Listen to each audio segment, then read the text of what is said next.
So Anita, tell us, what led you to publish your book? It really started after the financial crisis, when as a headhunter I was talking to senior executives, and instead of jumping on the next big job opportunity, they said, I'd rather stay here until I leave or they kick me out, and then I want to do something with more meaning, give back, whatever they called it, right? Yeah. And then I started to see charitable work going up exponentially on their CVs. So that something is going on here. And so I decided I need to do research and figure this out. And as I started to research, I of course realized this was a massive issue because of our aging society, Yeah. right?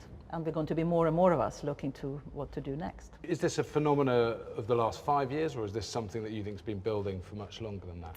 I think it's two things. Even the people, the boomers that everybody's saying don't care. Yeah. We were young ones, Yeah. and also were idealistic and worried about the world, but there was no way of having an outlet for this. But I think the financial crisis really shook people. Mm-hmm. They realized finally that there is no safe place anywhere. It Yeah. doesn't matter if you sell your soul to a company, because you can retire rich at 45, all that wealth might be gone like that. Yeah. And therefore they said, now, well, if that's the case, I better start making my own decisions. So Yeah. I think that really started with the financial crisis. Okay. And do you think that means we really will have longer careers? If you look at when retirement ages were set, it was in the 1880s, Yeah. when hardly anybody made it to 65. Now, if you're sort of born in 1957, you have a 50-50 chance to live to 94. Everybody knows that pension funds aren't enough. And why should we at sort of 65, if we're healthy and full of energy, just sit down and cost money when we should really be contributing, and most people want to. So we have to just start to think very differently around, what does adult mean? We need to just start to think about life not as learn, work, retire, but it's a long lifespan where you will learn, work, take a break, learn, Yeah. do something else, work, and work differently. It's not about everybody working 24/7 until they're 80.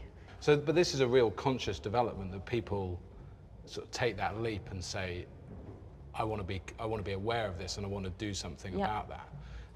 How real is that today when you look around you and look at people in those age groups? Since I got the idea, it was 2014, when the topic has just exploded. Skyrocketed, yeah. And it's everywhere, and so I see many more people working in the area, Mm-hmm. much more organizations forming around later life, and also around meaningful work. Yeah. And there is another thing that sort of comes crashing into the just whole age and life change story, which is technology and AI and the whole change in the working, how we work. Yeah.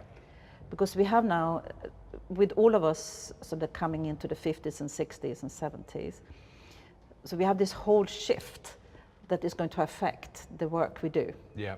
And the risk is many people get left behind, and we really mustn't let that happen.